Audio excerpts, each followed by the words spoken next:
nações, sal e luz da terra, sal e luz do mundo, testemunhas do amor, levareis a paz aos corações.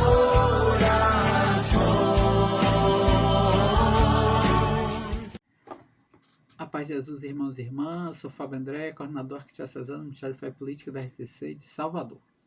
E dando continuidade à nossa série 5 minutos de doutrina social com o Ministério de Fé e Política, hoje nós vamos abordar a questão de número 157 do DOCAT. Pergunta: os trabalhadores podem fazer greve? E essa é a última pergunta do capítulo 6, que fala justamente sobre o trabalho humano. Então, vocês percebem aí que tanto a doutrina social da igreja quanto o próprio DOCAT não fogem das perguntas polêmicas. Né? Essa pergunta realmente, os trabalhadores podem fazer greve, cada um vai ter uma opinião, vai dar uma sugestão, mas o que o DOCAT coloca para nós.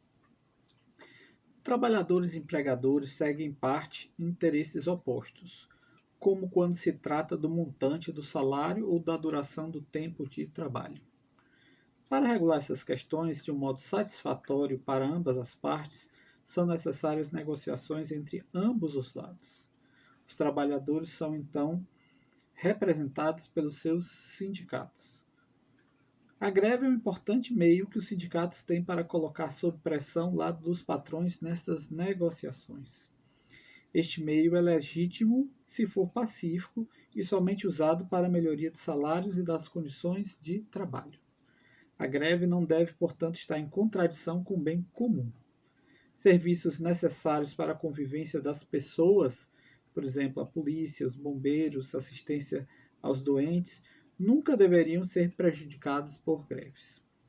E o Concílio Vaticano II, aqui a Gaudium et Spes, coloca: a greve pode ainda constituir, mesmo nas atuais circunstâncias, um meio necessário, embora extremo, para defender os próprios direitos e alcançar justas reivindicações dos trabalhadores. Então, abordando essa questão, como disse, que eu sei que tem diversas opiniões, então eu estou tentando colocar aqui o entendimento do DOCAT e, claro, também não deixa de ser expressar minha opinião, mas o que o DOCAT está colocando aqui, que é um instrumento legítimo, é em última circunstância, em último caso, certo? E que não pode ser algo violento. Por exemplo, essa questão muitas vezes que a gente vê de sindicatos que vão para a rua, quebrar ônibus, jogar pedra em ônibus, furar pneu de ônibus, isso fica fora do contexto e isso perde a legitimidade, muitas vezes, daquela representação.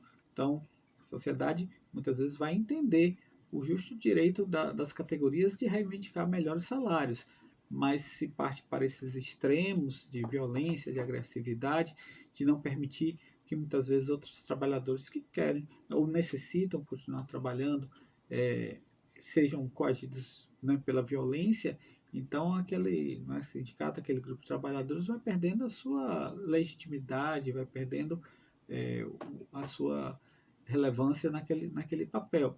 Essa sociedade acaba, a sociedade, como disse, que entende essa circunstância, mas acaba ficando contra quando, como disse, tem essas questões extremas. Então, tem que se pensar sempre também no bem comum. Então, como fala aqui, serviços essenciais que não poderiam parar, como fala aqui, questão de bombeiro, de polícia, de saúde, greves muito longas que às vezes a gente vê na educação, ou seja, às vezes 3, 4, 6 meses de greve na escola, quanto de prejuízos traz aos alunos. Então, tem que ser repensado essas questões também, para não prejudicar, por causa do interesse de uma categoria, que é, como eu disse, muitas vezes é legítimo, mas que às vezes acaba prejudicando demais a sociedade, prejudicando demais o bem comum.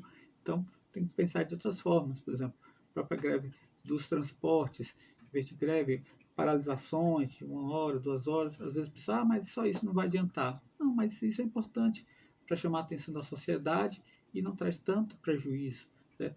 E aí, nesse sentido, também, os próprios, tanto o sindicato quanto os patrões, têm que respeitar a própria justiça, o ordenamento jurídico, o que é que a justiça está decidindo, se é legal, se não é legal aquela greve, o percentual de aumento. Então, tem que aceitar a negociação da justiça ou quem, né, do Estado, que tenta intermediar nesse momento as situações. O importante, como a igreja sempre coloca, é o diálogo, sempre a abertura ao diálogo, à conversa, para que possa chegar num acordo e que aquela categoria possa ser, né, receber, né, o que de fato é justo, de acordo com também as condições do patrão, mas que a sociedade não seja tão prejudicada e que o bem comum também seja respeitado.